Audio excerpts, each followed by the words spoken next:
আমজুকাম। তো সাবমেটে একটা আম দিলাম, পরে আরেকটা আম দিলাম, তাহলে কয়টা আম হবে? অবশ্যই টু আম।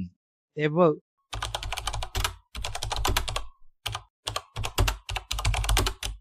আমরা জানি কোন সংখ্যার আগে যদি কোনো চিহ্ন না থাকে, সেখানে কি চিহ্ন আছে? প্লাস চিহ্ন আছে, অর্থাৎ যোগ চিহ্ন আছে। তাহলে 2 আর 2 কত হবে?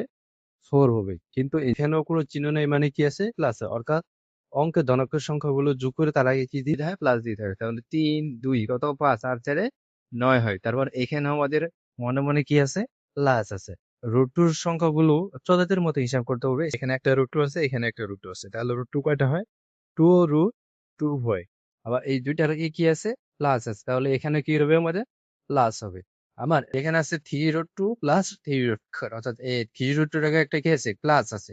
তাহলে আমাদের এখানে 3 রুট 2 আর 3 রুট 2, অর্থাৎ এখানে আমরা হিসাবে করব, আমি হিসাবে কল্পনা করতে পারি বা চলক হিসাবে কল্পনা করতে পারি। রুট 2 তিনটা আর তিনটা রুট 2, তাহলে কয়টা রুট 2 হবে? 6 রুট 2 হলো। অর্থাৎ এর আগে কি আছে? প্লাস আছে। এবার 5 রুট 2 প্লাস 3 রুট 2, অর্থাৎ 5 রুট 2 একটা আর এখানে আছে তিনটা, তাহলে টোটাল কয়টা হবে? 4 5 রুট 2 হবে যোগ করলে। আর এখানে আমাদের কি হবে? প্লাস, অর্থাৎ রুট 5 এর আগে আমাদের এখানে মনে কি আছে? প্লাস আছে, এবং প্লাস 3 রুট 5, অর্থাৎ একটা রুট 5 এবং তিনটা রুট 5 হবে 4টা রুট 5। আর এর আগে কি হবে? আমাদের প্লাস হবে, যেহেতু দুইটার আগে কি আছে? প্লাস আছে। এই পরের অঙ্কটা আমাদের রুট 2 প্লাস রুট 5। এখানে কিন্তু অর্থাৎ সংখ্যাগুলো মিল নাই। রুটের দুটি সংখ্যার উপরে কি আছে? রুট আছে, কিন্তু সংখ্যাগুলোতে কি নেই? মিল নাই। এই জন্য আমাদের এটা যা আছে তাই হবে, অর্থাৎ রুট 2 প্লাস রুট 5। আমাদের পরবর্তী যে অঙ্কটা আছে, এটা আপনারা কমেন্টে জানাবেন যে এই অঙ্কটা কি হয়, অর্থাৎ এই উত্তরটা কি হবে। এখানে আছে তিনটা রুট 7 প্লাস 4টা রুট 7, এখানে সঠিক উত্তর কি হবে? আপনারা কমেন্টে জানিয়ে দিবেন। এই পাশে আমাদের কি আছে? আমজুকাম। তো সাবমেটে একটা আম দিলাম, পরে আরেকটা আম দিলাম, তাহলে কয়টা আম হবে? অবশ্যই টু আম। এবং আছে টু আম প্লাস 3 আম, তাহলে এখানেও দুইটার আগে কিন্তু কি আছে? এখানে বলে কি আছে? আমাদের প্লাস চিহ্ন আছে। তাহলে এখানেও টু আম প্লাস 3 আম, অর্থাৎ দুইটা আমের আগে আমাদের দুইটা আম আর তিনটা আম, অর্থাৎ দুইটা আম আর তিনটা আম, কয়টা আম হবে? হাই আম। এখানেও মনে যেহেতু দুইটার আগে প্লাস চিহ্ন আছে, তার মানে এখানে যোগ করে তারা কি চিহ্ন দিতে হবে? প্লাস চিহ্ন দিতে হবে। ঠিক হামের মতোই আমরা হিসাব করবো, এক যোগ এক্স, অর্থাৎ একটা এক্স আর একটা এক্স, তাহলে কত হবে? 2x। যেহেতু দুইটার আগে প্লাস আছে, এই জন্য আমাদের এখানে কি চিহ্ন দিতে হবে? প্লাস চিহ্ন দিতে হবে।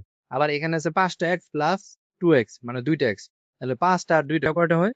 7টা এক্স। এর আগে আমাদের কি চিহ্ন দিতে হবে? প্লাস চিহ্ন দিতে হবে। এরপর আছে x square plus x square. এখানে আমাদের যদি চলক এবং পাওয়ার দুইটাই হুবহু এক থাকে, তাহলে সেক্ষেত্রে আমরা যোগ করতে পারবো। যেহেতু আমাদের এখানে এক্স স্কোয়ার এবং প্লাস এক্স স্কোয়ার দুইটার পাওয়ার 2 এবং চলক হলো এক্স, মানে বিটি এক্স, তাহলে বিটা আমাদের মিন আছে।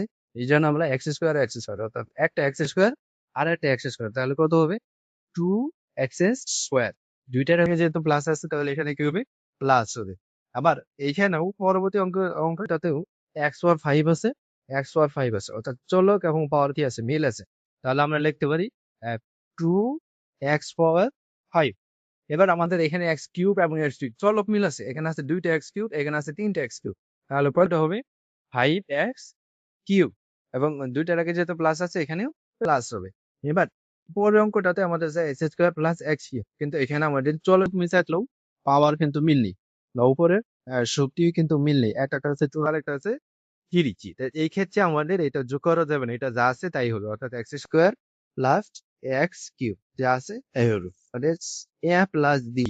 এটা কমেন্টে কি হয় আপনারা জানিয়ে যাবেন।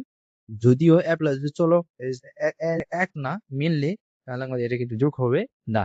আশা করি বুঝতে পারছেন।